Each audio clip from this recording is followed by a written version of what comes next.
잃어버린 것들에 애달파지 않으며 우리 찬양 들으시고 우리 강의 시작합니다.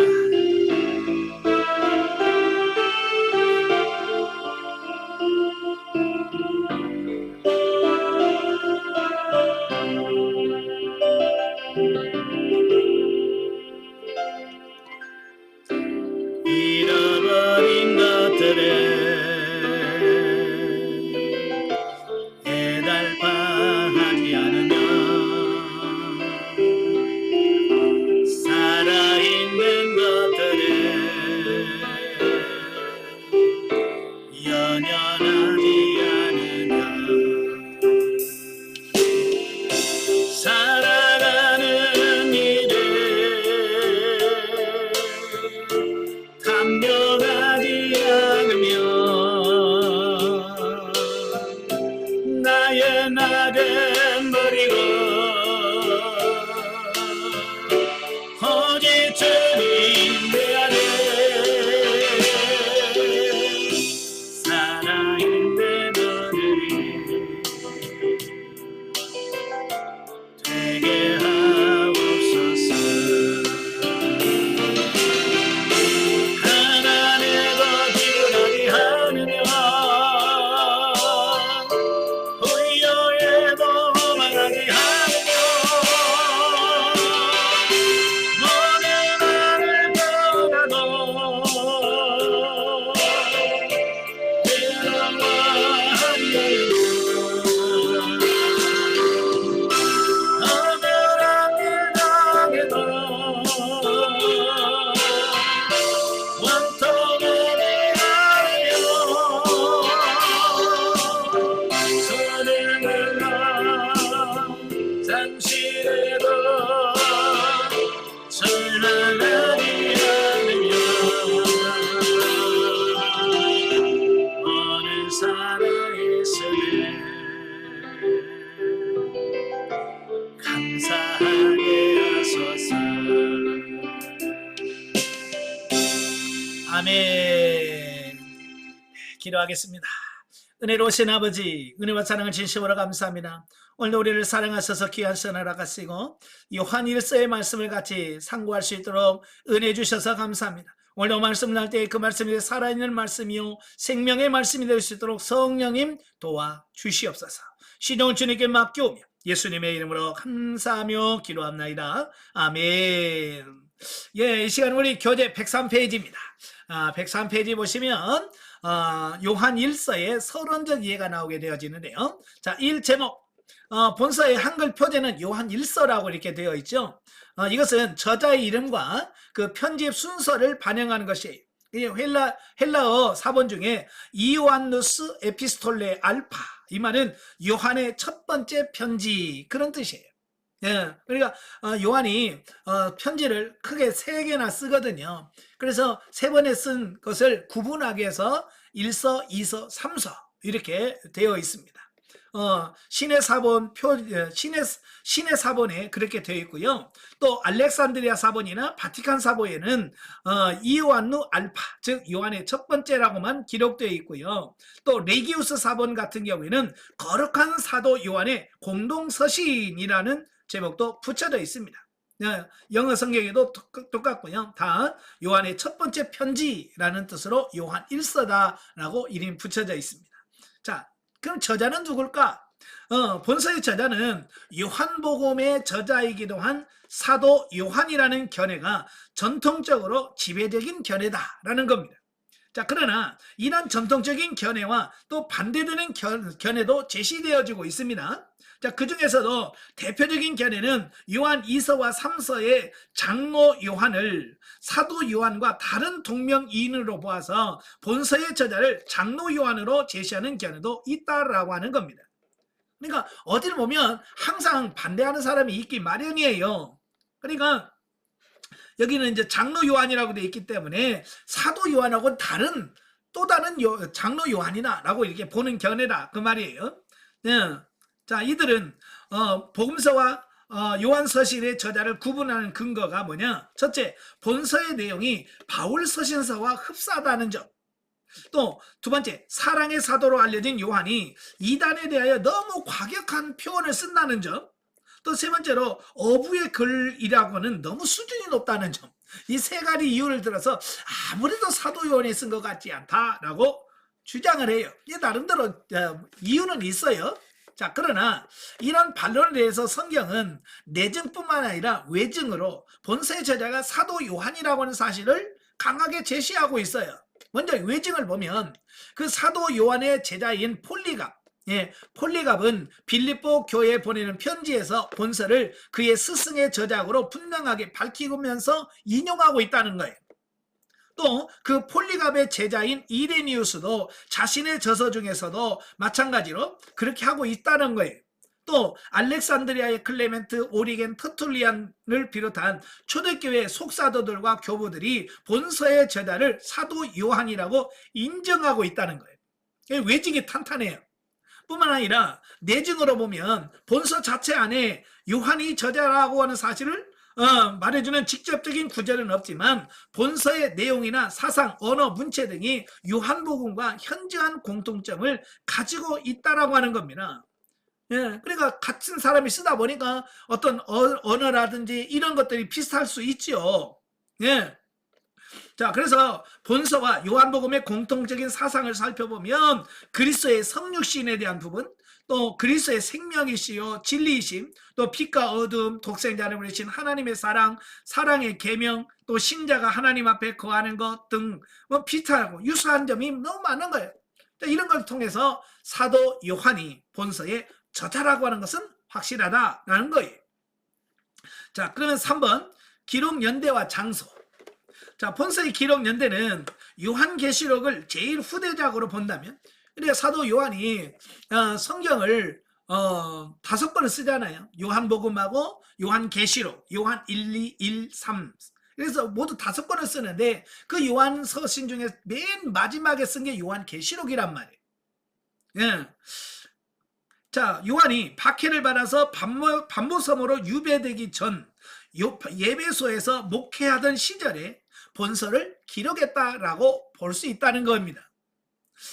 또한 요한의 초기 저작인 요한복음의 저작 시기를 우리가 AD 85년에서 90년 그 시기로 보거든요. 자, 요한서신은 요한복음과 요한계시록 사이 기간에 기록되어졌을 것으로 본다라는 거예요. 그래서 본서는 AD 90년에서 95년경에 기록될 것으로 추정할 수 있다. 그리고 본서의 기록 장소는 에베소일 것입니다. 또 본서의 수신자는 사도 요한이 책임을 맡고 있었던 에베소 교회를 비롯한 소아시아 지역일 것으로 추정되고, 본서는 이 교회들에게 회람되어서 예배시 공적 문서로서 읽혀졌을 것이다 라는 겁니다.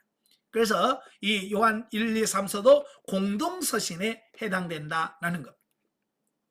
자, 네 번째, 기록 동기와 배경. 사도 요한이 집필한 요한의 저서들은 기독교의 기본적인 교리들을 체계화한 사도 바울의 서신서들이 기록된 후에 쓰인 것으로서 바울 서신이 기독교 교리의 기본적인 골격을 형성한 것이라면 요한 서신은 그 모양새를 이룬 것이다 라고 할 수 있다라고 하는 겁니다.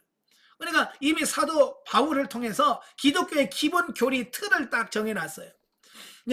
그리고 나서 사도 요한이 그 기본 틀에서 조금 부족한 부분들을 보완하고 더 세부적으로 완성했다라고 본다라는 거예요. 그러니까 상호 보완적이라고 할 수 있겠죠. 그런데 본서를 비롯한 요한의 5 저서, 근데 요한복음, 요한 1, 2, 3서, 요한계시록은 그 기록 기간이 약 20년 안팎이에요. 요한복음 쓴 때부터 요한계시록 기록할 때까지 기간이 약 20년 정도거든요. 그러니까 그 기본적인 배경이나 집필 동기도 매우 유사해요. 다만 그런 집필 동기를 나타내는 방법에 있어서 방법과 그 소재를 달리하고 있을 뿐이다. 즉 요한복음은 예수 그리스도의 공생의 사건에 대한 기술이죠. 또 요한 1서는 보다 신학적인 원론적인 면에서, 또 그리고 요한 2서 3서는 거짓 순회 교사들에 관한 구체적인 사건에 대한 기술을 통해서, 각각 예수 그리스도가 신인 양성을 가지신 우리 구주라는 사실과 성도들은 바로 이러한 복음의 진리 안에서 하나님과 참 교제를 나누는 의로운 삶을 살아야 된다라고는 교훈을 보여주고 있다라고 하는 겁니다. 그러니까 이 서신서들은 그때 당시 시대적으로 어떤 상황이냐에 따라서 내용들이 조금씩 달라진다라고 하는 거예요. 자, 이런 관점에서 집필 동기와 배경을 살펴보면 본서가 기록될 당시는 오순절 성령 강림으로 교회가 설립된 지 벌써 한 50년이 지난 정도입니다. 50년이 지난 초대교회가 이래 대내적으로 많은 어려움을 겪고 있을 때였다라는 거예요. 자, 먼저 외부적으로 보면 본서가 기록될 당시에 로마 황제가 누구냐면 도미티아누스입니다. 도미티안 또는 도미티아누스라고 하는데요. 이 왕은 AD 81년부터 96년까지 황제로, 로마의 황제로 존재했습니다.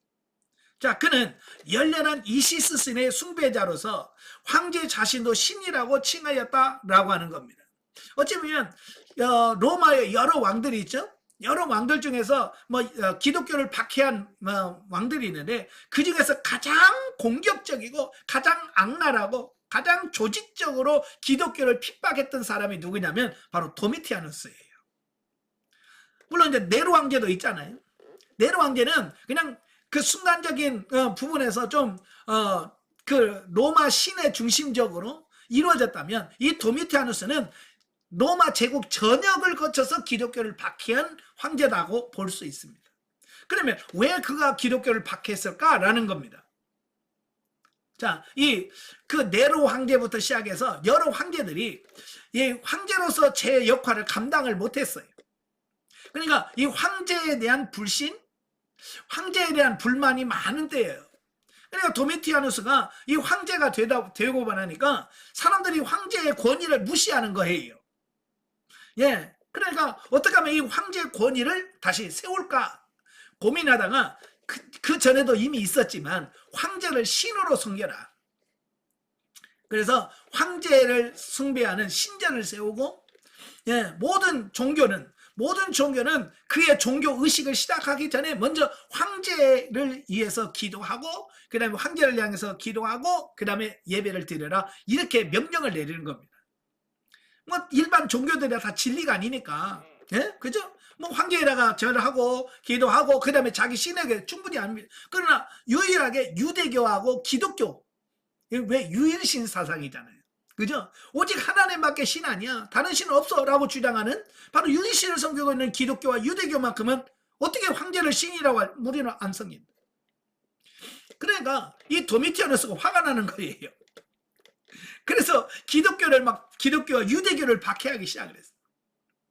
얼마나 박해가 심했냐면 이 유대교가 나중에는 항복 옛날 우리 일제시대에 신사참배를 하나의 국민의례라고 통과시켜버렸잖아요. 총회에서.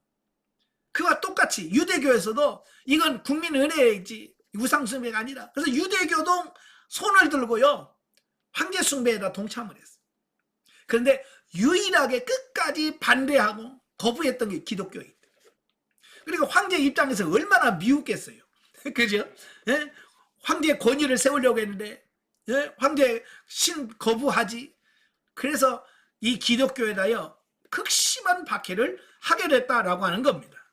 그리하여 그는 그리스도를 주로 고백하며 자신에게 복종치 않는 그리스도에 대하여 극심한 박해를 가하였는데 이때 사도 요한도 반모섬에 약 1년 넘는 세월을 유배 생활로 보내랬다. 그런 극심한 박해로 말미암아 사도들의 헌신적인 노력과 성도들의 적극적인 전도 활동으로 인하여 빠른 속도로 확장되어 가던 기독교는 주춤하게 되었다. 그죠? 너무 기독교에서 박해를 하니까 막 확장되어던 기독교가 위축이 돼가지고 이 성장이 조금 멈추 있는 그런 상황이었다 그 말이에요. 이러한 외적인 박해에도 초대교회는 이단의 공격으로 인하여 내부적으로 심한 갈등을 또 그러니까 외적으로는 로마 정부의 박해, 내적으로는 여러 이단들이 생겨가지고 이단들이 또 공격을 하는 겁니다. 그러니까 이 교회는 안팎으로 고난을 겪고 있는 그런 시대라 그 말이에요. 특히 당시 교회는 헬라 철학의 영향을 받아서 영과 육의 분리를 생각하는 이원론적 사상에 근거하여 예수 그리스도의 성육신을 부인하고 구원은 육체와 상관없으며 육체는 다만 악한 것이라고 생각하여 육체의 타락과 죄악에는 아랑곳하지 않는 도덕률 폐기론으로 기독교인을 파괴하려고 하는 영주주의 이단의 심각한 도전에 직면했다라는 겁니다. 그러니까 이 기독교와 헬라 철학을 혼합을 시켰어요. 이 헬라 사상은 뭐냐면 헬라에도 영과 육을 이야기합니다. 그러나 이 기독교에서만의 영과 육은 아니에요. 그래서 영은 선하고 이 육은 악한 거다라고 하는 이원론적인 사고를 가지고 있는 것이 헬라 사상이에요. 그러니까 이 헬라 사상으로 보면 절대 영이 육이 될 수가 없습니다. 근데 기독교는 뭐예요? 그 하나님이신 예수님이 사람이 되었다. 이게 영이 육이 됐다고 하니까 이게 헬라 사상을 갖고 있는 사람은 도무지 이건 이해가 안 되는 거예요. 어떻게 신이 어떻게 육이 될 수 있냐? 헬라 사상은 불가능한 거예요. 그래서 영주주의는 예수님의 성육신을 부인해 버리는 겁니다. 어떻게 하나님이 사람이 될 수 있냐? 우린 그거 안 믿는다. 또 뭐냐면 영과 육을 완전 구분해 이원론적이니까. 그래서 이 영은 선하고 영은 구원받고 육은 죄를 지으면 육체가 죄를 지어도 육이 죄를 짓는 거지 영이 죄를 짓는 거 아니다. 그러니까 육체가 죄를 지어도 영은 구원받는데 아무 지장 없다. 이렇게 주장하는 거예요. 그러니까 이런 거예요. 예배 드려요. 예배 드리러 가서 예배 드리고 나서 나와가지고 창녀집에 가는 거예요. 그래서 뭐라고 그래? 육체가 죄를 짓는 거지 영이 죄를 짓는 거 아니다. 어차피 죽을 때 영은 홀라랑 빠져가지고 천국 가고 육은 죽어 썩어서 없어질 거니까 육이 죄 짓는 거하고 상관없다. 그러니까 예배 드리고 우상제물 먹고 성적으로 타락하고 막 마음대로 사는 거야. 자기 마음대로. 성경의 가르침이 그렇습니까? 아니잖아요. 성경은 뭡니까? 영과 혼과 몸이 하나가 되어서 영이 죄를 지으면 전체가 다 죄를 짓는 거예요. 혼이 죄를 지으면 영과 혼과 몸이 다 죄를 짓는 거고요. 육이 죄를 지면요 전체가 죄를 짓는 거지. 예? 육체가 죄를 지어도 영과 상관없다? 아니에요. 지금도 그 바국세 구원파가 그렇게 주장을 하거든요. 예? 육체가 죄를 지어도 이 육체는 육체가 죄를 짓는 거지 이게 육체가 지는 죄가 영에 아무 관계가 없다라고 주장합니다. 절대로 안 그렇습니다. 이건 전인이에요. 우리 인간은 전인이에요. 그래서 영이 죄를 지으면 다 죄를 짓는 거고 혼이 죄를 지어도 다 짓는 거고 몸이 죄를 지어도 다 짓는 거예요. 아시겠죠? 그러니까 사회가 혼란하면 바로 이런 이단들이 득세를 합니다. 예, 오늘날도 마찬가지예요. 우리나라가 이단들이 얼마나 많습니까? 이단이 많다는 얘기는 그만큼 오늘날의 이 한국의 영적인 상태가 매우 어렵다. 그걸 보여주는 거예요. 그러니까 이와 같은 때 우리가 정신을 좀 바짝 차려서 기도할 수 있어야 돼요. 아시겠죠? 자, 이때 요한은 이단 사상을 가르치는 거짓 교사들의 위협과 또 위험으로부터 성도들을 보호하고 그들에게 대항하기 위하여 본서를 기록했다라고 하는 거예요. 즉 본서시는 그리스도의 신인 양성을 가지신 우리 구주가 되신다는 정통적인 그리스도론을 확립시킬 뿐만 아니라 그리스도에 대한 바른 지식을 성도들에게 심어주어서 그들로 하여금 진리 되신 그리스도를 통하여 하나님과 참되고 살아있는 교제를 갖게 하기 위하여 본서를 기록했다라고 하는 겁니다. 그러니까 바른 지식이 바른 신앙생활을 하게 만들어요. 그래서 올바로 알아야 된다, 바르게 알아야 된다라고 해서 이 두 가지 목적을 가지고 본서를 기록했다라고 하는 거예요. 자, 107페이지 보시면 자, 요한 1서의 특징을 보시면 첫째, 서신서의 일반적 형식을 탈피하고 있다라고 하는 거예요. 그러니까 이 서신서인데 일반 서신서의 형식을 탈피한다는 말이에요. 또 본서에는 그 문안인사가 생략되었고 또 내용에 또한 혹격의 잦은 사용으로 편지 형식이라기보다는 교훈서와 같은 형식을 취하고 있다는 말이에요. 그래서 본서에 보면 나의 자녀들아, 사랑하는 자들아, 자녀들아, 아들아, 딸들아, 형제들아 라고 이 혹격 부르는 이런 말들이 많아요. 자, 이런 걸 보면 서신서지만 마치 교훈서와 같은 형식을 취하고 있다라는 거고요.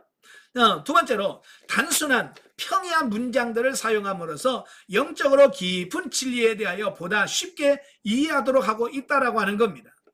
그러니까 요한 1서를 보면 어려운 게 없어요. 너무 쉽고 평이하게 기록을 하고 있다 그 말이에요. 왜? 너무 어려우면 못 알아먹어. 그러니까 아무리 중요한 거라도 못 알아먹으면 의미가 없잖아요. 그죠? 설교나 강의할 때 여러분 어려우면 좋아요를 어려면 못 알아듣는데 그 무슨 말이에요? 그렇잖아요. 못 알아먹으면 무슨 의미가 있어요. 그죠? 그래서 설교나 강의는 알아듣고 아주 쉬워야 돼. 그래서 이 사도 요한의 서신을 보면 아주 쉽게 썼어요. 또 사랑, 빛, 생명이란 단어 등을 반복적으로 사용함으로써 자신의 메시지를 강하게 부각시켜서 독자들로 하여금 오래도록 기억할 수 있도록 했다라는 특징이 있고요. 세 번째, 사랑의 실천을 강조하고 있어요. 그래서 수직적인 사랑은 하나님과 나와의 관계를 말합니다. 또 수평적인 관계, 이웃과 이웃과의 관계를 말합니다. 이걸 잘 설명함으로써 이웃과 형제에 대한 사랑의 실천이 이단을 물리치는 무기이며 생명을 얻는 자의 마땅한 의무임을 가르쳐주고 있다라고 하는 겁니다. 예, 그러니까 이 이단들이 막 득세하고 교회를 무너뜨리려고 할 때 그 교회가 이길 수 있는 방법은 뭐냐면 사랑으로 성도들이 똘똘 뭉치면 이단들이 들어올 구멍이 없는 거예요. 여러분의 교회도 마찬가지예요. 여러분의 교회가 모든 성도들이 한마음 돼서 서로 사랑하면 이단들이 와서 공격을 해도 안 먹혀 들어갑니다. 예, 예를 들어서 목사님에 대해서 이단들이 막 우리 목사님은 그래서 막 비난하고 목사님은 이간질 시키려고 해도 사랑해서 그런 말 하지 마라. 예? 또 누구를 막 비난하고 그런 말 하지 마라. 그래서 사랑으로 뭉치면 이단들이 파고 들어올 수 있는 이런 게 없어요. 그래서 교회 안에 사랑이 식어지면 누가 어떤 싫은 말하면 거기에 동조해 버리는 거예요. 그래서 교회가 무너져 버리는 거예요. 그래서 사랑으로 하나 되어야 돼. 그래야 이단을 이길 수 있어요. 그 다음에 네 번째, 빛과 어둠, 하나님과 사랑, 두려움과 사랑, 또 대조적인 어구를 사용하고 있어. 본서는 이단에 대한 경계와 진리에 대한 설명을 이런 대조적인 어구를 보여줌으로써 참 진리가 무엇인가를 극명하게 보여주고 있다라고 하는 겁니다. 그러니까 빛과 어둠 반대되는 이 대비적인 개념을 가지고 이야기하니까 이해가 쏙쏙 된다 그 말이에요. 자, 다섯 번째, 사단에 대한 다양한 정보를 제공해주고 있는데요. 즉 악한 자요, 또 죄를 짓는 자가 속해 있는 죄의 근원이고 또 하나님의 자녀를 완전히 정복할 수 없고 마지막 때까지 계속 사역할 것 등의 사단의 간교한 술책들을 잘 보여주고 있다라고 하는 겁니다. 우리가 적을 알고 나를 알아야 백전백승한다는 말이 있어요. 그러니까 사단의 존재와 사단의 또 그 하는 술책들을 우리가 알아야 거기에 속아 넘어갈 수 없다라고 하는 거예요. 자, 넘겨서 108페이지 보시면 신학적 이해가 나옵니다. 요한 1서의 기독론을 보시면 성경 전체가 다 예수 그리스도의 주인이라고 그랬죠. 자, 요한 1서에 나타난 그리스도는 자 밑에 보시면 첫째, 생명이신 그리스도다. 요한 1서에서 말씀하는 게 뭐냐면 예수 그리스도는 생명이시다. 본서에서 단호하게 그리스도를 태초부터 계신 생명의 주로 묘사하고 있습니다. 이는 절대적 신성을 소유하신 성자 하나님이신 그분이 우리 죄를 대속하여 주셔서 우리에게 생명을 주신 그리스도요 그 구주라고 하는 사실을 보여주고 있다라고 하는 거예요.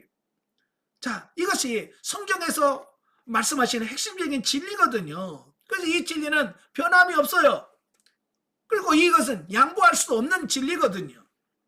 네, 따라서 예수 안에서만 생명이 있고 있으며 이 사실을 믿지 않고 또 그 구원 진리를 왜곡 호도하는 이단 세력에게는 멸망과 죽음만 있을 뿐이며 이를 믿는 자만이 참 생명을 소유할 수 있다라고 하는 것을 말씀해주고 있습니다.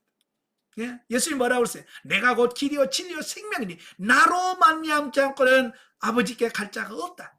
우리가 구원받을 수 있는 유일한 길은 예수 그리스도다. 그걸 설명해주고 있습니다. 그것은 예나 지금이나 똑같습니다. 자, 두 번째로 예수님은 중보자이신 그리스도. 본서는 하나님과 인간 사이의 유일한 중보자로서 예수 그리스도에 대하여 소개를 하고 있어요. 자, 예수 그리스도는 태초에 세워진 구속의 법을 따라서 구속 사역을 성취하기 위하여 하늘의 모든 영광을 버리시고 친히 인간의 몸을 입고 이 땅에 오셨다. 자, 이렇게 성육신하신 예수 그리스도는 십자가 위에서 모든 인류를 대신하여 자기 몸을 대속제물로 하나님께 드림으로 하나님과 인간과의 관계를 회복시키시는 중보사역을 이루신 것이다. 그러므로 죄인된 우리가 하나님께 나아갈 수 있는 유일한 통로는 중보자 예수 그리스도일 뿐이다. 그죠? 우리가 저와 여러분이 하나님께 나아갈 수 있는 유일한 길은 예수 그리스도밖에 없다라는 겁니다. 그래서 요즘에 종교다원주의 또는 WCC 이들이 주장하는 게 뭐냐면 예수 그리스도 말고 그 천국에 갈 수 있는 다른 길도 있다. 예? 왜 예수만이라고 주장하냐? 다른 길도 있다라고 하는 거예요. 예? 그러나 성경에서는 그걸 인정 안 합니다. 오직 예수 그리스도만이 길이요 진리요 생명이래. 다른 길은 없어요. 천국으로 갈 수 있는 다른 중보자는 없습니다. 그래서 예수에는 다른 구원받을 만한 이름을 준 적이 없다는 거예요. 오직 예수 그리스도만이 저와 여러분을 구원하시는 유일하신 구원자. 자, 두 번째, 요한 1서의 신학적 주제. 자, 본설은 사랑의 서신으로 불려질 정도로 하나님과의 참된 교제로 인하여 이단 사설을 배격하고 복음의 진리에 굳게 설 것과 이웃에 대한 사랑의 실천을 강조하고 그것은 구원론적인 관점에서 다루고 있습니다. 자, 이러한 본서의 대주제는 교제라고 할 수 있다. 사실 인간은 필연적으로 수직적 관점에서 하나님과 그리고 수평적 관계에서 이웃과의 교제 속에 살아가는 존재이다. 그죠? 우리 사람은 수직적으로는 하나님과 나와의 관계, 또 수평적으로 이웃과의 관계, 이 수직적인 관계와 수평적 관계에서 살아갈 수밖에 없는 존재란 말이에요. 그러려면 반드시 교제라고 하는 교제가 있어야 돼요. 하나님과도 교제가 일어나야 되고 대인관계도 교제가 있어야 돼요. 그래서 이런 교제라는 대주제하에서 본서에 관련된 주제들을 살펴보면 첫째, 하나님께 대한 진실한 사랑은 형제를 사랑하는 것을 통하여 나타난다라는 거예요. 자, 본서에서 사도 바울이 계속 반복해서 말하고 있는 것이 뭐냐? 하나님을 사랑하는 것은 곧 형제를 사랑하는 것이다. 이렇게 말씀하고 있어요. 그러니까 하나님을 사랑하는 자가 형제를 사랑할 수 있다라고 말하는 겁니다. 예, 성도들은 종종 하나님을 사랑한다고 하여 종교적으로 열심을 가지면서도 형제들에 대하여 무관심하거나 심지어는 자기 응용과 맞지 않다는 이유 등으로 미워하는 경우들이 있다는 거예요. 대부분 지금 그렇게 살잖아요. 하나님은 사랑합니다. 근데 저 인간은 사랑 못해요. 우리가 보통 그러고 살아가요. 예. 그러나 그것은 예수 그리스도의 가르침과 어긋나는 것으로서 어떤 사람들은 하나님을 진실로 사랑하지 않는 자들이다. 예. 이런 사람들은 하나님을 사랑하는 사람이 아니라는 거예요. 자, 왜냐하면 하나님께 대한 사랑은 형제에 대한 사랑을 통하여 증명되기 때문이다라는 겁니다. 그러니까 내가 하나님을 사랑한다면 그 하나님을 사랑한 그 사랑이 이웃을 형제를 사랑하는 것으로 증명된다라고 하는 거예요. 그러니까 내가 이웃을 사랑하지 않고 미워한다는 이야기는 결과적으로 내가 하나님을 미워한다는 얘기가 되는 거예요. 이해가 되시죠? 예, 이건 굉장히 중요한 부분이에요. 그래서 우리는 입술로만 사랑한다라고 하면 안 되고요. 진짜 형제를 사랑함으로써 하나님에 대한 사랑을 확증할 수 있는 사람이 돼야 되는. 자, 오늘 우리 여러분 교회 한번 보세요. 전부 하나님 사랑합니다. 그리고 울면서 하나님께 뭐 하죠? 찬양도 드립니다. 그런데요, 성도들 간에 서로 미워하고 싸웁니다. 그건 하나님 사랑하는 게 아니란 말이에요. 사랑은 말이 아닌 행동으로 보여줘야 돼. 그래서 말과 혀로만 살아가지 말고 오직 행함과 진실함으로 해라. 3장 18절에서 그렇게 말씀하고 있는 거거든요. 자, 두 번째는 뭐냐? 진정한 이웃사랑은 하나님과의 사귐에서 비롯된다라는 거예요. 그러니까 이웃사랑의 원천은 우리의 힘이나 재산에 있는 것이 아니라 예수 그리스도로 말미암는 하나님과의 사귐에서 흘러나오는 믿음에 있다라고 하는 거예요. 그러니까 진정한 이웃사랑은 내가 하나님과 온전한 사귐, 교제 속에서 그게 사랑이 채워져야만 이웃에게도 사랑할 수 있다라는 겁니다. 그러므로 이웃에게 베푸는 사랑의 목적 또한 그 힘을 공급해 주시는 하나님의 영광을 위한 것임을 명심해야 된다. 예. 그래서 성도들은 자신의 빛을 내는 발광체가 아니라 하나님의 빛을 발아 세상의 어둠을 물리치는 거울과 같은 반사체임을 기억하여 이웃에 대한 사랑의 실천을 통하여 하나님의 영광을 높이 드러내야 된다라고 하는 겁니다. 그러니까 하나님과의 온전한 교제, 사귐이 없이는 자기 의만 드러날 뿐 하나님의 영광을 나타낼 수 없다라고 하는 거예요. 그러니까 모든 하나님과 사귐은 기본이 기도잖아요. 그죠? 기도를 통해서 하나님과 온전한 교제가 이루어져야 돼. 그래서 하나님의 사랑으로부터 공급을 받고 하나님의 능력을 받아야 그것이 힘이 돼서 이웃을 사랑할 수 있는 힘이 나올 수 있다는 거예요. 그러니까 많은 사람들이 하나님과 사귐이 없어요. 기도 안 해. 그러니까 이런 힘이 안 나오는 거예요. 그러니까 이웃을 사랑할 수 있는 힘이 안 나와요. 기도부터 시작하십시오. 아시겠죠?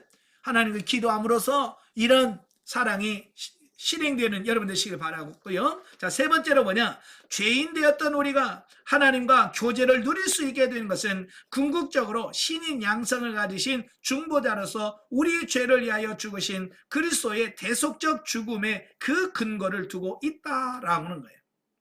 예, 우리가 하나님과 사귈 수 있는 그 힘이 어디서 나오냐? 바로 예수 그리스도가 우리를 위하여 십자가 못 박혀 죽으심으로 하나님과 우리의 사귐의 길을 열어놓으셨기 때문에 그게 가능하다라는 거예요.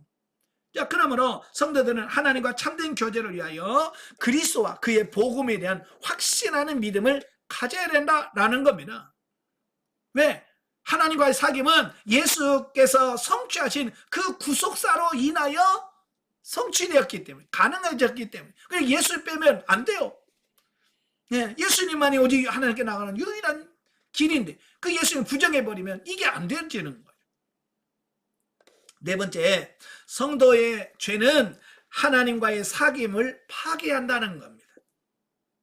그러니까 하나님은 거룩하신 분이므로 죄를 용납하지 않으시며 미워하신다. 따라서 성도가 하나님과 친밀한 사귐을 갖기 원한다면 죄 가운데 거하는 생활을 해서는 안 되고 빛 가운데서 행하여야 하는데, 그러기 위해서는 하나님과 이웃에게 죄를 짓지 말아야 하며 만약 죄를 지었다 할지라도 즉시 회개함으로 관계를 회복하는 생활을 해야 된다라고 하는 겁니다.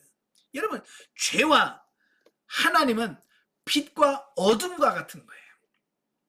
여러분, 빛과 어둠이 같이 공존할 수 있나요? 어두면 어두운 거고 빛은 빛이지. 빛과 어둠이 반반 섞여 있는 거 아니에요. 여러분, 통닭 사면 뭐 후라이드만 양념만 반반 합니다만은 이 빛과 어둠은 반반이 없어요. 예, 섞이지 않아요. 그래서 오늘도 저와 여러분도 마찬가지예요. 죄와 공존할 수 없다는 거예요. 내가 죄를 짓는다는 것은 내가 어둠에 있는 거고요. 내가 하나님과 사귐이 있다는 것은 하나님과 산다는 거예요. 그러니까 우리가 이 죄를 지으면 하나님과 관계가 끊어지는 거예요. 멀어지는 겁니다. 그래서 이사야에서 뭐라고 그래요? 너와 나 사이에 죄의 담이 있다.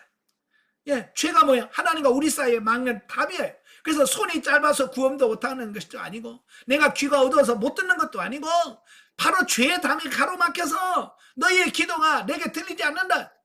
내가 너를 도울 수 없다라고 얘기하는 거예요. 이 죄는 하나님과 우리 사이에 담을 형성해. 그러니까 죄를 많이 지면 이 담이 높고 견고하면 어떻게 하나님과 교제가 안 이루어지는 거예요. 그래서 한마디로 말하면 죄 짓지 마라 그 말이에요. 아시겠죠? 죄를 지면 하나님과 관계가 멀어져. 다섯 번째는 뭐냐? 성도는 모든 영과 가르침을 무분별하게 받아들여서는 안 되며 그것이 하나님께 속한 진리의 영인지 아니면 마귀에게 속한 거짓 영인지를 분별할 수 있어야 된다라고 하는 겁니다. 왜냐하면 마귀에게 속한 영들이 진리의 영을 가장하여 성도들을 미혹하고자 하기 때문이다라는 겁니다. 그래서 영을 다 믿지 말라는 거예요. 왜? 거짓 영도 역사한다는 거예요.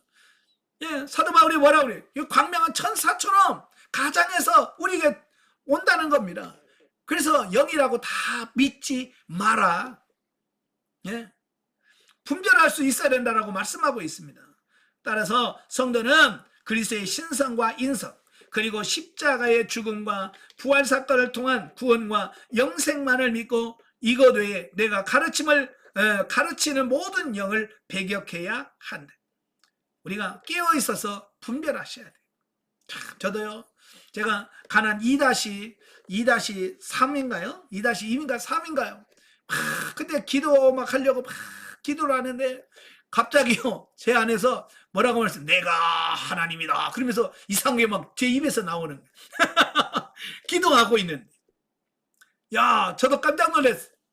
그래서 이 악한 영이 또 역사하는구나. 나선 예수처럼 물러가라. 그러니까 그게 나가더라고. 만약에 그게 분별하는 영이 없으면, 분별하지 못하면, 아, 그러십니까 하나님? 그러면서 그 악한 영을 내가 받아줄 수 있다고 말이에요. 그러니까 영이라고 다 믿지 말라는 거예요. 예, 분별해야 돼. 아시겠죠? 자, 6번째는 뭐냐? 하나님께서는 예수님을 증거하시는 진리의 영이시다.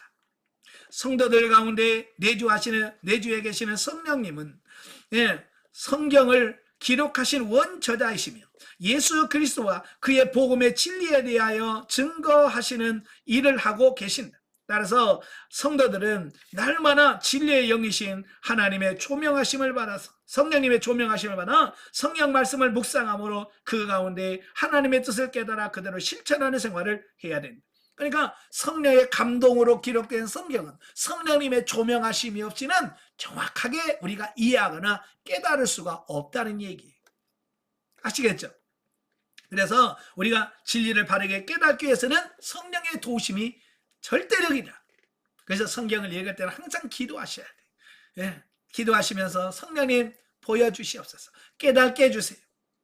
그리고 기도할 때 성령의 도우심으로 성경 말씀을 이해할 수 있게 되어집니다. 자, 7번째, 세상을 사랑하는 것은 우상을 섬기는 것이다. 자, 성도는 물론이고 모든 사람들에게 있어서 두 주인을 섬길 수 있는 특권이 있는 자는 없다. 두 주인을 섬기는 자는 마음에 정함이 없이 이리저리 흔들리다가 종국에 망하고 만다는 겁니다. 세상과 하나님과 돈과 하나님을 동시에 섬기는 자는 살아계신 하나님을 섬기는 것이 아닐 뿐만 아니라 우상을 섬기는 우상 숭배자일 뿐이다. 따라서 성도들은 자신을 지켜 진리 가운데 하나님만을 섬기는 삶을 살도록 애써야 됩니다. 예, 두 주인을 섬길 수 없어요. 그래서 우리는 오직 하나님만 사랑할 수 있는 우리가 되어야 됩니다. 자, 세 번째, 요한일서와 현대 성도.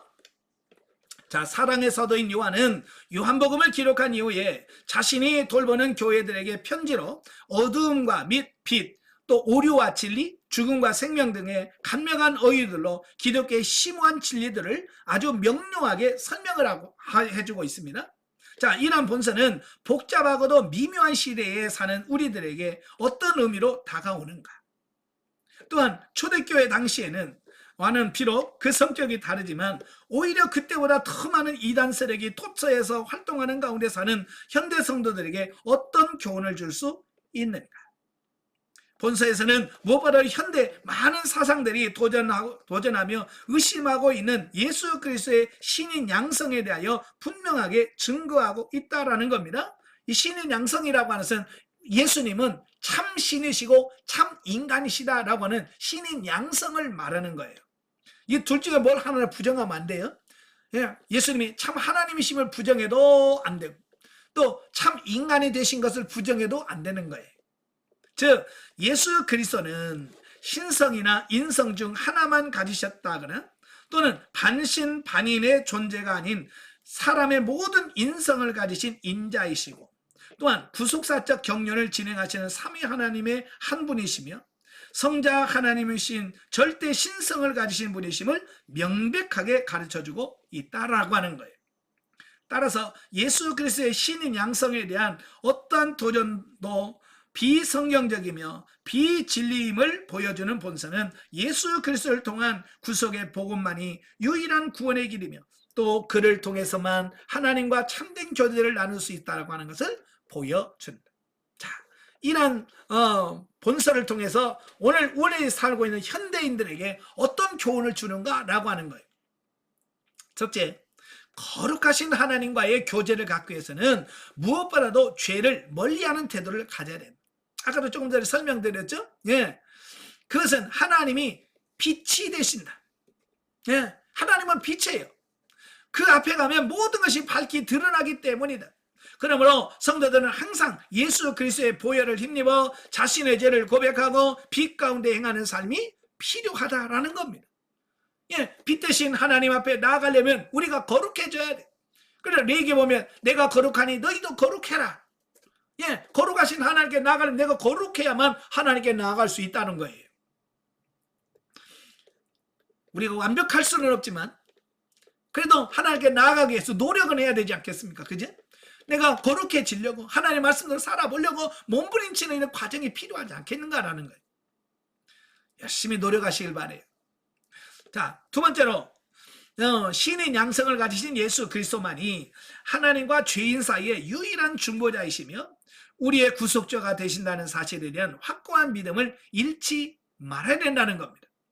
자, 이러한 믿음을 파괴시키려는 사단의 획책은 초대교회 시대 이후 2000년 동안이나 지난 오늘날까지 이르기까지 교회 사상 한 번도 없었던 적이 없어.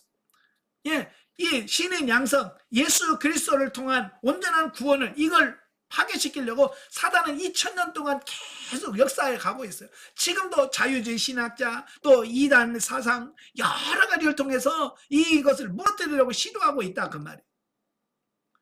이는 앞으로도 계속될 것인 바 이 믿음에 올바로 서 있는 일은 성도의 신앙생활에 필연적이라고 하겠다라고 하는 겁니다.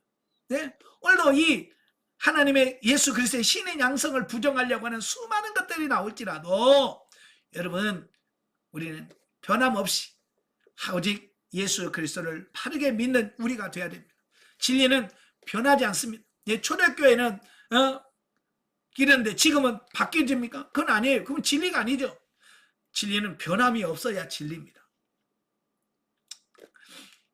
자, 3번 이단 세력에 빠져있는 자들을 구원하는 길은 그들을 훈계하거나 논쟁하는 길도 있지만 무엇보다도 우리 가운데 있는 예수 그리스도의 사랑을 이웃들에게 전하는 삶의 모습을 보여줌으로써 그들이 자신의 어리석음을 깨닫고 돌아오게 해야 된다라고 하는 겁니다. 그러니까 이단에 빠진 자들에게 그 잘못됐어라고 아무리 말을 해도 안 들어먹어요. 말로는요 그를 변화시킬 수가 없어요. 그래서 요한은 뭘 말하냐면 사랑을 실천하는 삶으로 보여줘라. 진짜 예수 믿는 것은 이런 거야. 내가 하나님의 자녀다운 삶은 이거야 라고 변화된 삶으로서만 그들이 보여줬을 때 그들이 진짜 저들이 진짜구나 이렇게 받아들일 수 있다는 거예요. 우리가 베드로 전서 3장 1절 2절에 보면 아내들아 남편에게 순복해라 이 말씀을 합니다. 그러면서 뭐라고 그래? 믿지 않은 남편이라도 너희가 거룩한 너희 행실을 보고 예수 그리스도를 영접하지 않겠냐. 여러분 잔소리 여러분 남편 바뀌려고 얼마나 잔소리 많이 해봤습니까? 여러분 잔소리 갖고 돼야 안 돼? 난 지금까지 제가 상담하면서 잔소리 해가지고 남편 바뀌었다는 말 한 번도 들어본 적이 없어. 잔소리를 하면 할수록 더 어긋나. 그래서 성경은 잔소리 가지고 남편 바뀌는 게 아니고 남편의 말에 순복하는 그리고 그리스도 앞에서 내가 얼마나 정결하게 사는지 그 삶을 보여주면 믿지 않은 남편이라도 그의 행실을 통해서 예수 그리스도를 믿게 될 거다라고 말. 이건 뭐예요? 삶을 통해서 보여주라는 얘기예요. 아시겠죠? 삶을 통해서 보여주는 것만이 진짜 전도할 수 있다라고 하는 겁니다. 여러분도 삶으로 보여주는 여러분 되시길 바래요. 자, 네 번째로 하나님의 미련한 것이 인간의 지혜로움보다 뛰어남은 인정해야 된다. 성도는 과학 문명과 사상들이 아무리 발달하고 진보를 거듭하는 시대에 산다고 해도 그 모든 것은 한순간에 없애버리실 수 있으시며 완전하고 성취할 수도 있으신 분이 하나님이심을 깨닫고 하나님의 뜻이 어디 있는가를 분별하고 행하는 삶을 살아야 된다라는 겁니다. 이 시대가 아무리 더욱 복잡해질수록 더욱더 진리의 영이신 성령님의 음성에 귀를 기울여야 함을 명심해야 된다라고 하는 겁니다. 예, 참 여기를 보면 과학은 하나님께서 창조하신 창조시 만든 그것을 사람들이 이제야 알고 그걸 이용해 먹는 걸 말합니다. 여러분 요즘에는 이 히토류라는 말 많이 들어보셨죠? 히토류 전쟁, 히토류 때문에 문제가 된다. 또 리튬, 이런 것들 있잖아요. 여러분 전기자동차 만들려면 리튬이 필요한데 이거 가지고 지금 자원 전쟁을 하고 있잖아요. 자, 여러분 많은 분들이 와 어떻게 리튬이라든지 이런 희토류를 지금 찾아내서 우리가 이런 과학적인 시대를 이루어 가고 있을까? 자화자찬을 하고 있어요. 인간이 대단한 거라고 착각을 하고 있어요. 그런데요, 하나님은요, 이 2000년도에 이런 희토류를 찾아서 쓸 거라는 걸 하나님은 아시고, 이 세상을 창조하실 때 이미 땅 지하 자원 속에 희토류를 다 섞어놨어요. 언제? 창조시. 리튬 같은 거 어마어마하게 땅에다 다 숨겨놨어요. 근데 지금까지 인간들이 못 찾아 쓴 거예요. 이제서야 그게 이제 뭐 희토류 찾아가지고 와 대단하다 이거 가지고 AI 뭐 어쩌고 저쩌고 뭐 전기 자동차를 만들고 뭐 이런단 말이에요. 자기들이 똑똑한 줄 알지만 여러분 이미 이 세상을 창조하실 때부터 이미 하나님께서 다 필요할 줄 아시고 다 땅속에다 묻어놓은 것들이 우리 인자서 찾았어. 그래놓고는 인간이 교만하다고 말이에요. 참 그걸 보면서 참 한심하다. 예? 하나님은 이미 천지를 창조하실 때 이미 알고 숨겨놓으셨는데 이제 찾았으면서 뭐 대단한 것이나 되는 것처럼 그렇게 교만한 인간이 참 이게 너무 그래요. 과학은 대단한 건 맞아. 그렇지만 과학도 다 하나님 안에 있어요. 아시겠죠? 자, 구속사적 이해 보겠습니다. 115페이지. 자, 당시 예수님의 성육신을 부인하는 이단들의 유혹으로 혼돈과 위협을 받는 성도들에게 있어서 예수 그리스도가 성육신 하심으로 인간의 죄를 대속하신 진리를 아는 일은 매우 중요한 일이었다. 따라서 사도 요한은 성도들에게 안타까운 심정으로 올바른 구원관과 성결한 삶의 자세를 주지시키고 있다라고 하는 겁니다. 그러니까 사도 요한도 지금 뭘 말하냐면 바른 신학, 바른 교리 이게 바르게 세워져서야 그의 신앙과 믿음이 올바로 세워질 수 있다라고 말씀해주고 있어요. 오늘 한편에서 뭐라고 말하냐면 신학을 완전히 무시하는 경우들이 많아요. 뭐 신학이 구원받냐, 신학이 뭐하냐, 자꾸 신학을 무시하는데요. 여러분 신학 무시하면 아무것도 안 됩니다. 신학은 우리가 믿는 하나님에 대한 부분을 신학적으로 잘 뼈대를 세우고 다 하는 거예요. 여러분 집을 짓는데 그 기둥을 허물어뜨려봐 어떻게 돼? 그 집 무너지는 거예요. 그러니까 이 신학이라고 하는 것은 여러분의 신앙의 토대를 바르게 세워주는 기둥 같은 역할을 하는 거예요. 그러니까 그 신학을 무너뜨려 버리면 그 집은 무너지는 거예요. 그러니까 우리가 좀 머리 이해가 안 되더라도 신학과 이런 것들은 잘 정립을 해놔야 돼. 예? 가끔 보면 목회자가 되겠다고 하신 분이 종종 와서 상담을 하면서 내 나이가 너무 많아서 정식으로 신학교를 다니면 예? 너무 시간이 오래 걸리는데 그냥 짧게 하는 데 가서 목사 안수 받으면 안 돼요. 저한테 그래.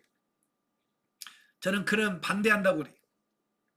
아무리 시간이 오래 걸려도 정상적인 과정과 정상적인 신학의 과정을 거쳐서 좀 지식적으로 이걸 알아야 그래야 바른 목회를 할 수 있다.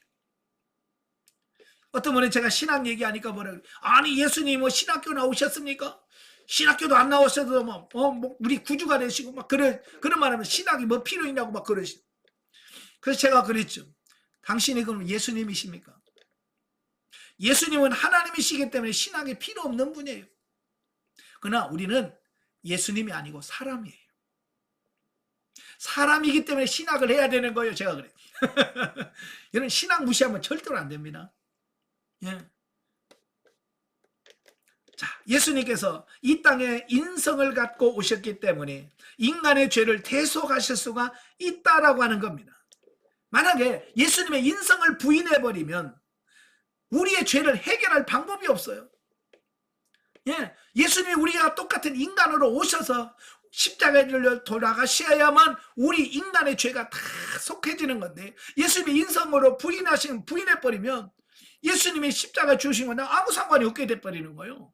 그래서 예수님의 인성을 인정하는 것은요 우리 죄를 대속하는 이 부분에서 굉장히 중요한 교리예요.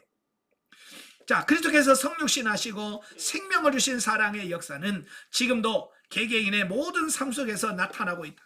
우리가 헌신과 봉사가 예수님의 피로서 이룬 희생이 녹아 있지 않다면 윤리적인 차원에 머무르게 되고 그 안에 생명이 없다.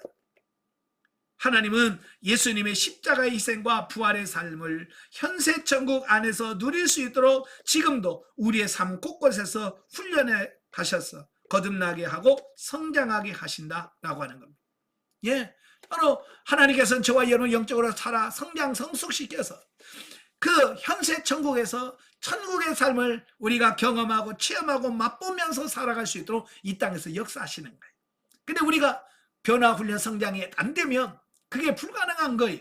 그래서 하나님께서 오늘 또 저와 여러분 훈련해 가시는 겁니다. 이 훈련을 통해서 하나님의 자녀다운 삶으로 살면서 천국의 삶을 미리 맛보고 누리도록 하시려는 그 하나님의 뜻이 있다라고 하는 거예요. 자, 영적 예로 가죠. 자, 사도 요한은요, 진리를 왜곡하고 교회의 기절을 흔드는 이단 분파에 대한 목회적인 대응의 방안으로 본서를 집필하여 신실한 성도들이 진리 안에서 흔들리지 않도록 복음의 핵심에 대한 확신을 갖도록 하고자 했다는 겁니다. 그래서 성육신의 교리와 구원, 하나님의 속성에 대한 부분을 가르쳤다. 또한 공동체 안에서의 신령한 교제를 부인하는 무리들의 거짓 가르침에 대하여 참된 교제는 주 안에 거하여 하나님의 사랑으로 해야 함을 언급하고 있다라고 하는 겁니다. 그러니까 모든 신앙생활의 근거는 뭐냐면 그리스도 안에서, 예수 그리스도 안에서 이루어지는 겁니다. 그러니까 예수 그리스도가 빠지면 더 이상 신앙생활이 아닌 거예요. 그죠? 그러니까 무슨 일을 하든 우리가 섬기든 사랑을 하든 뭘 하든 그리스도 안에서, 그리스도와 더불어 이루어져야 된다는 것을 말씀해 주고 있습니다. 악의 세력은 늘 우리를 미혹하여 진리에서 벗어나게 하고자 하는데 우리가 말씀에 바로 서서 분별하여 행치 않으면 거짓 가르침의 종이 될 수밖에 없다. 따라서 우리가 주목할 것은 진리의 말씀에 흔들리지 않도록 영적인 지혜와 지식으로 자신을 단장하여야 한다는 사실이다. 자, 이게 굉장히 중요합니다. 이게 안 되면 우리가 진리 안에 바르게 세워 있지 않으면 마치 바람에 흔들리는 나무가 계속 흔들리면 어떻게 해요? 정상적으로 이 나무가 굳게 설 수가 없잖아요. 깊게 뿌리를 내려서 어떤 바람이 와도 흔들리지 않고 다 굳게 서 있을 때 그 나무가 자라서 열매를 맺는 거예요. 여러분도 흔들리지 않는 믿음 소유하시길 바래요. 자, 예수님께서 우리의 영원한 생명을 얻게 하시고 이 땅에서 거룩한 삶을 살게 하시기 위하여 목숨을 내어주셨다. 우리는 사랑의 빚진 자이다. 우리가 이 사랑의 빛을 갚는 방법은 주님이 사랑하는 자들을 그들의 영혼을 위하여 구원받게 하고 거룩한 삶을 살도록 우리의 목숨까지도 버릴 수 있어야 한다. 예수님이 우리를 십자가를 죽으셨듯이 나도 영혼을 구원하시게 하여 나도 그에게 내 생명을 줄 수 있을 만큼 우리가 사랑으로 풍성해져야 된다고 말. 이렇게 영적으로 장성한 단계에 이르게 되면 무엇이든지 구하는 바를 받게 되는데 그의 계명을 지키는 성숙한 사람이 될 때 세속적이고 정욕적인 것을 구하는 것이 아니라 하나님의 뜻대로 구하는 자가 된다. 자, 저도요 예전에 영적으로 영성을 받기 전에 저도 참 기도 많이 한다고 했거든요. 하루에 5시간씩 기도했어요. 근데 제가 영성을 받기 전에 기도는 전부 다 육신적인 거예요. 어떻게 하면 이 사람에게 잘 살고 출세하고 성공할까? 기도가 전부 그거였어요. 그런데 영성을 통해서 영이 성장하고 보니까 이제는 육신을 위한 그런 기도가 안 나와요. 아침에 새벽에 기도 아버지의 뜻이 이루어지기를 원합니다. 아버지의 뜻이 무엇입니까? 하나님께서 원하는 게 어떤 삶입니까? 하나님 어떻게 하나님을 기쁘시게 할 수 있겠습니까? 새벽부터 기도하면 하나님의 뜻을 묻게 되고 하나님의 뜻에 순종하겠다 그러고 하나님의 뜻이 이 땅에 이루어지기를 원하고 내 욕심 그런 게 사라지는 거예요. 옛날 같으면 지금도 하나님 아파트 몇 평 주셔야 되고요. 하나님 한 달에 사례는 최소한 300, 500은 받아야 됩니다. 아마 내가 성장하지 않았으면 오늘도 맨날 같이 그런 걸 기도하면서 아이고 사람이 왜 이렇게 저거 맨날 그거 가지고 투덜거릴 거예요. 근데 조금 성장해 보니까 그게 진리가 아니라는 걸 아는 거예요. 하나님의 뜻을 이루는 것이 너무너무 중요하다는 것을 깨닫는 거예요. 그래서 사리비가 없어도 감사, 뭐가 없어도 감사. 오늘도 하나님의 뜻이 이루어지면 그저 감사할 뿐인 거예요. 이 성장한다는 게 얼마나 중요한지 몰라요. 여러분도 끊임없이 성장하시길 바라요. 자, 117페이지 보시면 본문 이해가 나오는데요. 자, 본문 이해 1장을 보면 본서 집필 동기와 하나님과의 교제의 기본 자세에 대해서 말씀을 합니다. 자, 1절부터 4절까지 보면 본서의 집필 동기에 대해서 말씀을 해주는데요. 자, 본서는 초대교회 정신적 지주로 소위 사랑의 사도라고 일컬어지는 사도 요한이 자신이 직접 체험했던 그리스도의 사랑과 가르침을 바탕으로 기록한 그의 첫 번째 편지다 나오는 겁니다. 자, 여기서 이제 사도 요한의 별명이 뭐냐면 사랑의 사도예요. 사랑의 사도. 자, 왜 사랑의 사도냐면 그가 말년에 100살 정도 돼서 완전히 육신의 기력이 이제 기력이 다 떨어졌어.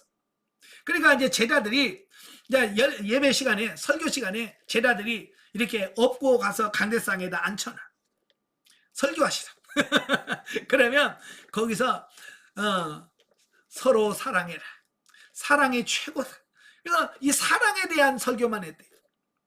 그래서 그의 별명이 사랑의 사도예요. 그런데 처음부터 그가 사랑의 사도였을까라는 거예요.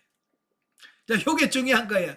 원래 태어나면서부터 그가 사랑이 풍성하고 사랑이 많은 자였을까라는 겁니다. 만약에 그랬다고 한다면 우리도 소망이 없어. 왜? 우리는 어렸을 때 사랑이 안 나왔거든요. 그지? 근데 이 사도 요한도 처음부터 사랑이 풍성한 사람이 아니야. 그러니까 우리는 소망이 있는 거예요. 어떻게 그런 사람이 그런 사도가 됐을까? 여러분, 이 사도 요한에 그 예수님이 붙여진 별명이 있어요. 별명이 뭡니까? 보아너게. 이게 뭐예요? 우리의 아들, 벼락의 아들이라는 벼락의 아들. 여러분, 여름에 장마철에 하늘에서 막 빠바박 치잖아요. 그 벼락에, 그걸 우레, 벼락이라고 하잖아요. 이건 뭘 말하냐? 사도 요한의 성격이 얼마나 급하고 강팍하고 강한지 예수님께서 이 벼락의 아들로만 할 만큼 그 성격이 아주 강하고 급한 사람이요. 왜 그래요? 예수님이 지나가는데요. 동네 사람들 막 예수님을 못 지나가게 만들고 방해를 하는 거예요. 말씀을 설교도 안 듣는 거예요. 그러니까 사도 요한이 성질내면서 뭐라고 해요? 주여, 내가 하늘에서 벼락을 내고 저것들 다 죽일까요? 자기 말을 예수님 안 받아들인다고 자기가 전하는 복음 안 받는다고 벼락을 쳐서 저거 다 죽일까요? 했던 사람이 누구냐? 사도 요한이에요. 여러분보다 더 심하죠? 그죠? 여러분은 그 정도는 아니잖아요. 그죠? 벼락으로 저 인간 다 죽일까요? 그런 말을 할 정도는 아니잖아요.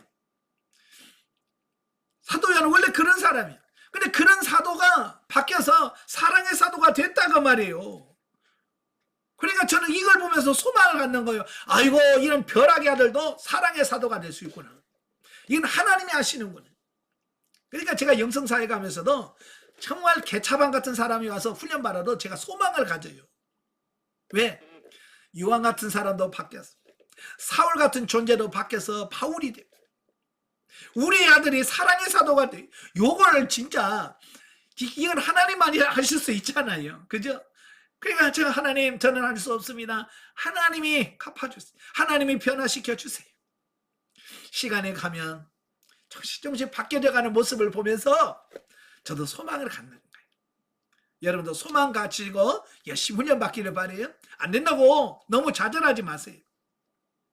자, 본서가 기록될 당시 초대교회들은 각종 이단의 발흥으로 인하여 특히 신은 육체를 가질 수 없다라고 하는 헬라 철학의 영향을 받아서 주님의 신인 양성 중 어느 한쪽을 부인하거나 아예 예수 그리스도가 우리의 구주이심을 부인하며 또 인간의 육체를 경시하는 교리로 성도들을 도덕적 방종애로 미혹하는 영지주의의 이단의 심각한 도전에 직면해 있었다라고 하는 겁니다. 예, 여러분, 이 사상이라고 하는 것은요 굉장히 무서운 거예요. 지금도 우리나라도 지금 계속해서 젊은 사람들 중심으로서 진보주의 요즘 우리나라 진보 그러면 무슨예요? 예, 공산주의 이론을 가지고 이 나라를 공산화시키려고 하는 사람들이 지금도 있다는 거예요. 예, 지금도 이 나라를 공산화시키려고. 그 사람 뭐냐면 이 사상에 물들어서 그래. 공산주의 사상 이데올을 올려기에 이게 젖어버린 사람이에요. 우리 입장에서 보면 그게 말이 되냐. 그런데 그 사람들이 이미 그 사상에 물들어 버려 있었기 때문에 그게 안 되는 거예요. 바로 이 초대교도 마찬가지예요. 이 헬라 철학의 사상들이 이 로마 시대의 많은 사람들의 이 사상을 완전히 잠식해 있어요. 그러니까 복음을 들어도 그들이 먼저 배웠던 그 헬라 사상이 머리에 꽉 차가지고 어떻게 신이 인간이 돼? 이해가 안 된다. 그래서 예수 그리스도의 신인 양성을 부인해버리는 거예요. 그래서 예수님은 참 그냥 하나님이셨든지 그냥 인간이 아니셨든지 하나만 골라라. 이 신인 양성 안 된다. 왜? 헬라 사상이 도저히 그걸 받아들일 수가 없게 되어지는 거예요. 그래서 나중에는 아이고 아니야. 예수님은 아예 하나님도 아니야. 구주도 아니야. 이렇게 거부해버리는 단계까지 간다 그 말. 그래서 요한은 그들의 잘못된 가르침을 반박하면서 예수 그리스도가 본래 성자 하나님이시면서 인간 구원을 위하여 영원한 영광의 보좌입니다. 보좌를 버리시고 성육신 하셔서 구속사역을 성취하신 우리의 참된 구주가 되신다는 바른 구속 진리를 제시함으로써 성도 개개인은 물론이고 교회 공동체 전체가 올바른 신앙을 정립토록 함과 동시에 성도들로 하여금 진리 되신 그리스도를 통한 하나님과의 교제를 더욱 심화시키도록 하기 위하여 본서를 기록하였는데 본문은 바로 그러한 본서 집필 동기를 언급하고 있다라는 겁니다. 자, 한편 본서는 신약성경 서신서의 일반적 형식을 초월하여 도입부와 종결부에 제시되는 문안 인사 또는 수신자의 발신자에 대한 언급을 완전히 생략하고 있다. 예, 원래는 서신서라면 우리도 그러잖아요. 부모님 전상서. 그러면서 그게 이제 서신의 편지의 양식이잖아요. 근데 요한일서는 완전히 그때 당시 초대교회에 썼던 일반 서신서의 그 양식들을 완전히 파괴시켜버리는 거예요. 그래서 인사말도 없고 나중에 종말도 수신자와 발신자에 대한 소개도 없고 전혀 없다 그 말이에요. 이는 서신서의 형식을 탈피함으로써 자신의 메시지를 보다 강렬하고 효과적으로 전달하기 위한 사도 요한의 의도를 반영한 것으로 성도들에게 진리를 전파하고자 하는 그의 열정이 얼마나 대단한 것인가를 짐작해 준다라고 하는 겁니다. 그러니까 이런 것들을 통해서 뭘 깨달으냐면 사도 요한이 그 당시의 상황이 얼마나 심각했냐면 그들에게 인사하고 소개하고 이럴 정도가 여유가 없을 만큼 그때 당시의 상황이 안 좋았다라고 하는 것을 보여주고 있는 거예요. 예. 우리도 그러잖아요. 급하면 인사 그런 걸 할 그런 게 없잖아요. 바쁘니까. 넘어가잖아요. 그만큼 시급하다는 거예요. 그만큼 지금 이 편지를 받고 있는 그 교회들의 상황이 어려웠다는 것을 간접적으로 보여주고 있는 거예요. 그럼에도 불구하고 어때요? 요한은 어떻게든지 그들에게 하나님의 말씀 진리를 전해서 그들로 하여금 진리 안에 바르게 서도록 그들을 돕고자 하는 그 열정이 대단했다라고 하는 것을 보여주고 있습니다. 어때요? 여러분도 어때요? 영성에 대한 열정이 계속 타오르고 계신가요? 어때요? 영성의 열정이 계속 있는가요? 아니면 다 식어졌나요? 불 다 꺼지셨나요? 예? 우리는 갈수록 불이 타올라야 되는데, 그죠? 예? 갈수록 불이 막 타올라서 하나님을 사랑하고 더 영적으로 살아보려고 몸을 치고 해야 되는데 이 사람들은요 그렇지 않아요. 시간이 흘러가면 그 열정도 식어버려요. 열정은 식으면 안 돼요. 저도요 신학교 들어가니까 그 신학교에서 그래요. 뭐라고 하느냐면 신학교 처음 들어가서 첫 부흥회 때 그 교수님이 설교하면서 그래요. 처음 들어올 때 신학교 1학년 때는 목사 신앙이래. 근데 1년 지나고 나면 2학년 올라가면 장로 신앙으로 떨어진대. 그 다음에 3학년 되면 집사 신앙으로 떨어진대. 그 다음에 신학교 4학년 때 되면 평신도로 내려간대. 그게 무슨 말이냐. 예? 신학을 해서 공부를 하면 그 열정이나 이게 계속 더 불타야 되는데 그 열정이 식어진다는 거예요.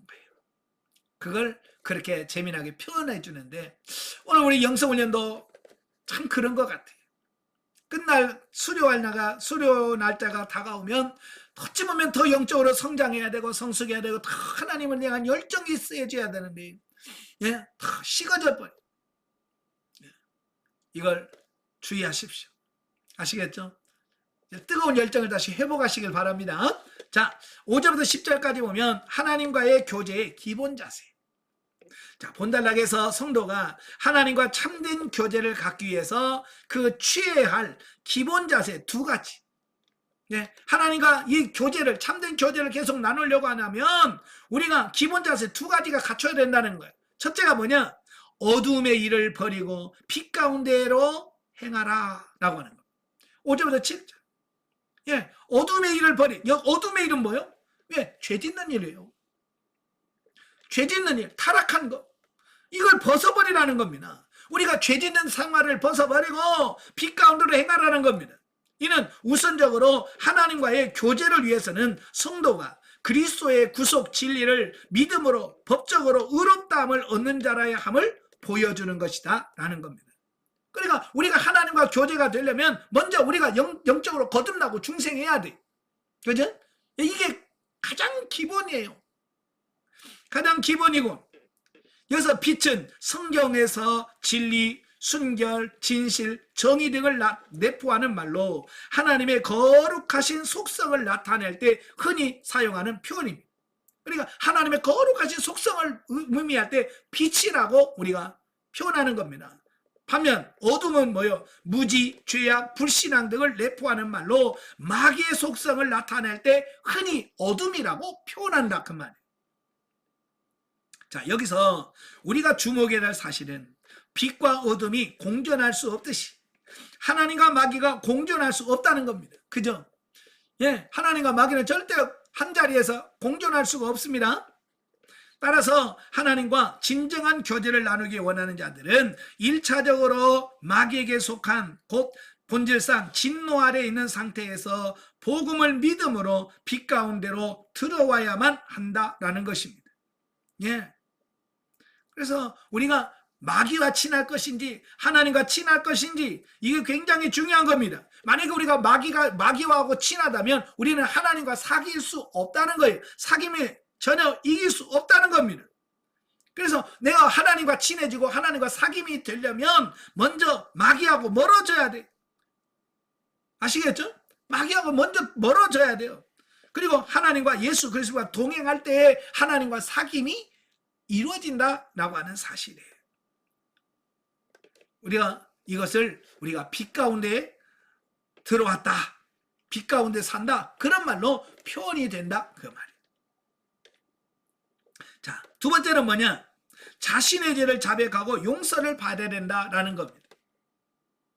자, 이것은 이미 그리스도의 복음을 믿고 빛 가운데로 들어옴으로 하나님과의 교제를 시작한 자가 그 교제를 더욱더 심화시키기 위해서 과거 어두움에 속했던 때에 행하던 일을 계속해서 버리지 않으면 안 됨을 보여주는 것이다.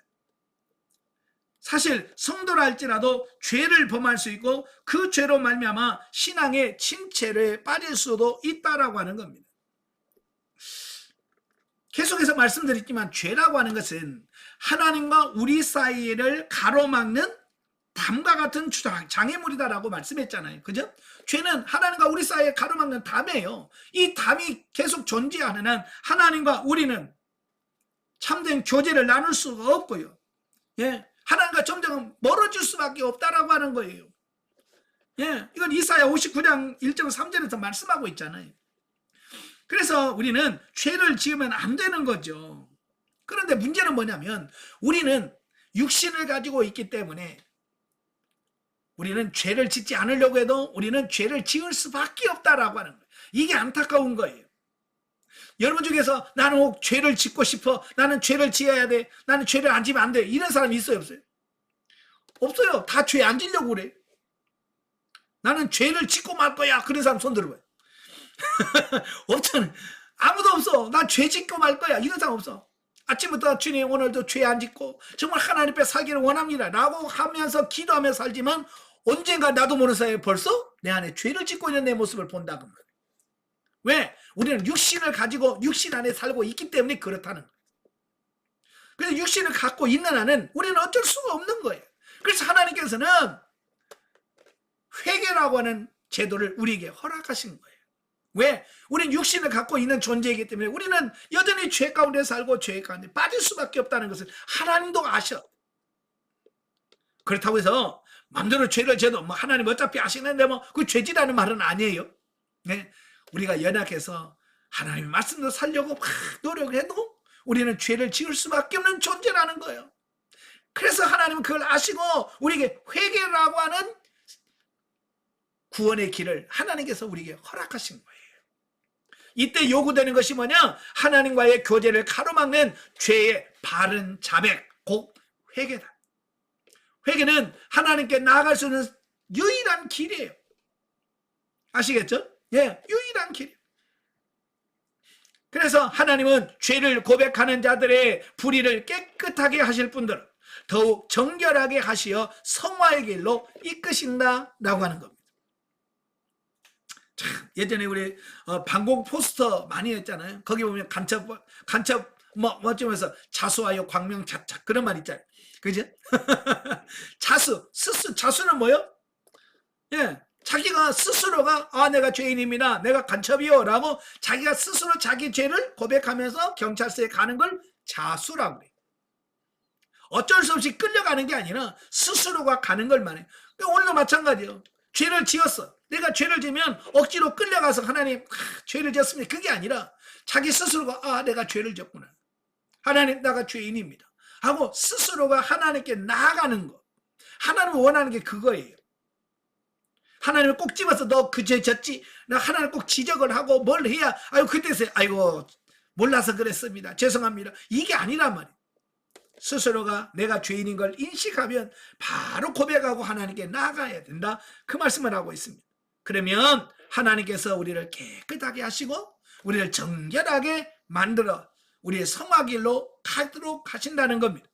그래서 하나님은 실로 미쁘사 죄를 고백하면 용서하시겠다라고 약속을 반드시 지키실 뿐만 아니라 또한 우리를 죄에서 깨끗하게 하시어 하나님이 직접 우리들과의 관계를 심화시켜 나아가시며 큰 은혜를 베푸실 것이다 라고 하는 겁니다. 이건 뭐냐? 하나님의 약속이에요. 여러분, 하나님은요 거짓말하지 않으시는, 하나님 못하시는 게 있잖아요. 네, 그게 뭐예요? 거짓말 못하시는. 이게 하나님은 한번 약속하시면 반드시 지키시는 분이 뭐냐? 그게 하나님이라 그 말이에요. 아시겠죠?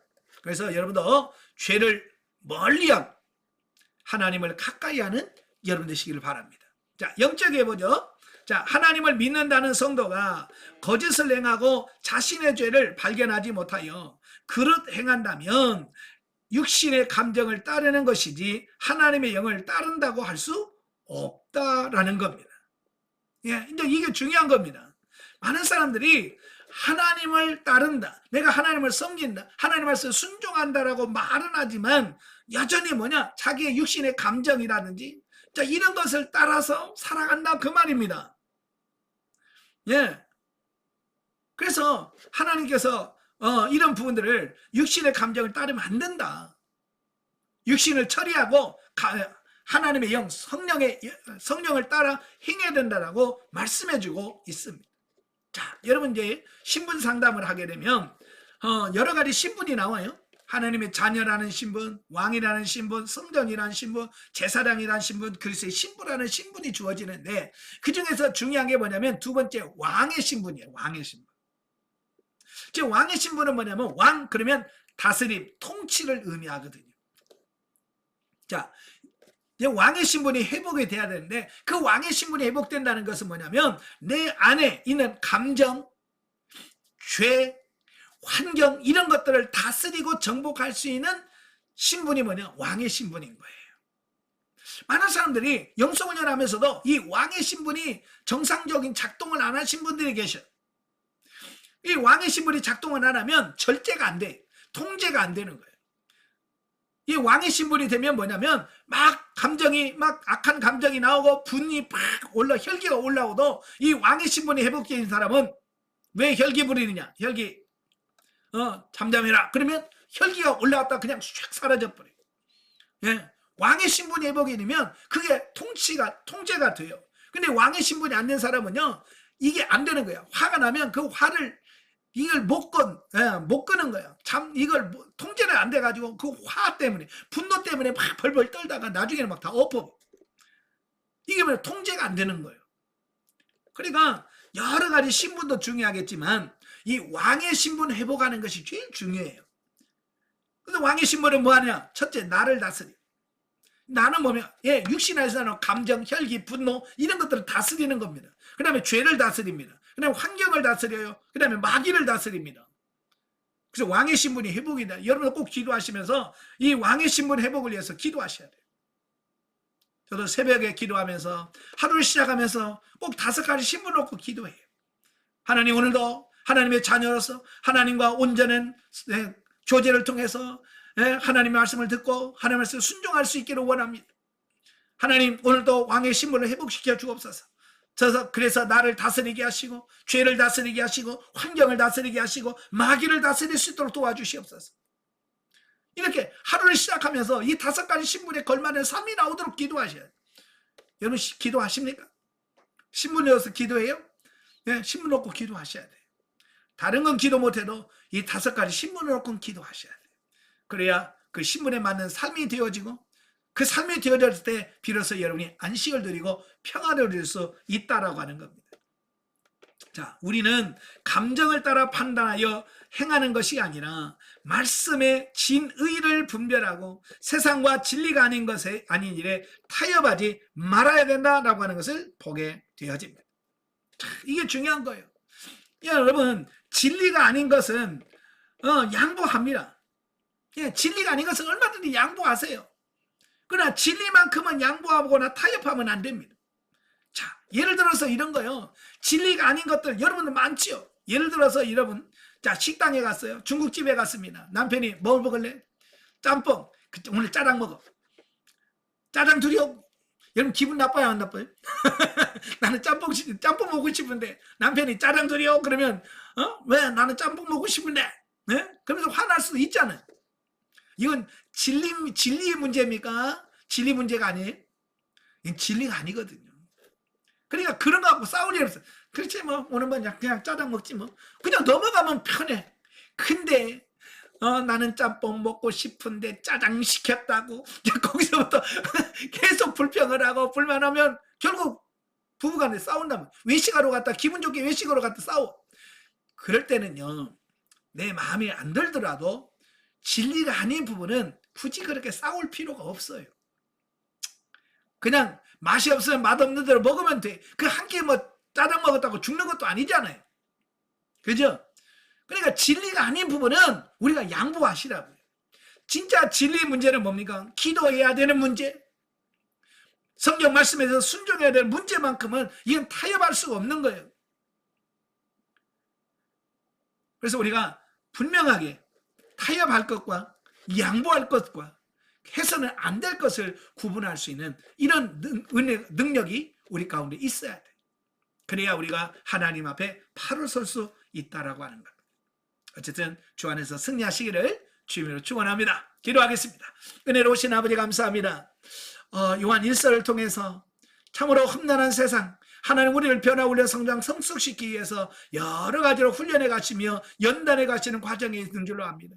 하나님, 오늘 사도 요한을 변화시켜서 사랑의 사도로 만드셨던 하나님이 오늘 우리도 변화시켜 주셔서 정말로 신실한 하나님의 종들로 다 세워지는 역사가 있도록 도와주시옵소서. 예수님의 이름으로 감사하며 기도합나이다. 아멘. 하나님께 드립니다.